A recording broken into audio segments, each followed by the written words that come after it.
10 अप्रैल 1912। सोचिए, दुनिया का सबसे बड़ा, सबसे शानदार जहाज आरएमएस टाइटैनिक अपनी पहली यात्रा पर निकलने वाला है, इंग्लैंड के साउथहैम्पटन से न्यूयॉर्क तक। इस जहाज पर सब थे, दुनिया के सबसे अमीर लोग और वो आम लोग भी जो एक बेहतर जिंदगी की तलाश में अमेरिका जा रहे थे। लेकिन इस कहानी में सबसे खतरनाक चीज थी भरोसा, क्योंकि इसे बनाने वाली कंपनी व्हाइट स्टार लाइन को यकीन था ये जहाज कभी नहीं डूबेगा।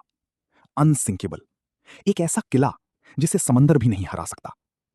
लेकिन फिर सवाल उठता है, जो जहाज कभी डूब ही नहीं सकता था, वो अटलांटिक महासागर की गहराइयों में हमेशा के लिए कैसे खो गया? आइए उस रात की कहानी को समझते हैं। टाइटैनिक सिर्फ एक जहाज नहीं था, ये उस दौर की इंजीनियरिंग का चमत्कार था। 269 मीटर लंबा एक चलता फिरता शहर। इसके अंदर swimming pool, gym, library, restaurant, यहां तक कि तुर्की बाथ भी था। आज के किसी 5 स्टार होटल से कम नहीं।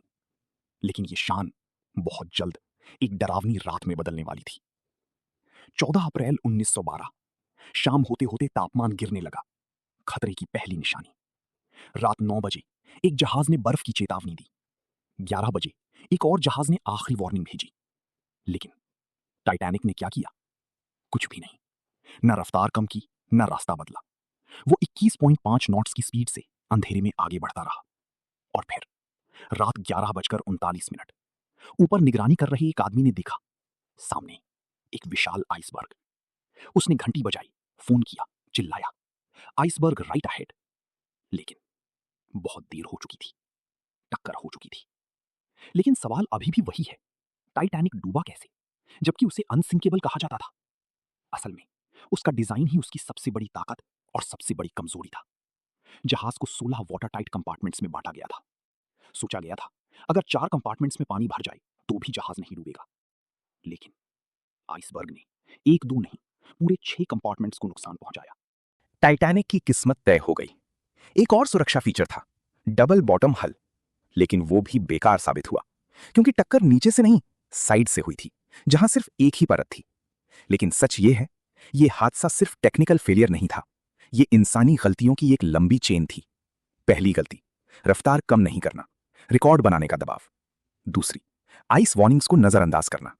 तीसरी, गलत दिशा में जहाज मोड़ना। और सबसे बड़ी, लाइफ बोट्स की कमी।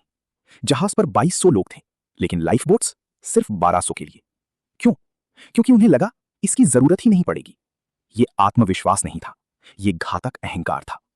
और फिर वो रात, हर तरफ चीखें, डर, ठंडा पानी। लोग प्रार्थना कर रहे थे और लाइफ बोट्स में जगह पाने के लिए संघर्ष कर रहे थे। इस कहानी में कुछ चेहरे भी थे। कैप्टन एडवर्ड स्मिथ, जिन्होंने उसी दिन लाइफ बोट ड्रिल कैंसिल कर दी। पास के जहाज के कैप्टन स्टैनली लॉर्ड, जिन्होंने मदद के सिग्नल को नजरअंदाज किया। और एक hero, radio operator Jack Phillips, जो आखिरी सांस तक मदद के संदेश भेजता रहा। इस हादसे ने दुनिया बदल दी। 1914 में नई अंतरराष्ट्रीय सुरक्षा संधि बनी। समुद्री यात्रा के नियम पूरी तरह बदल दिए गए।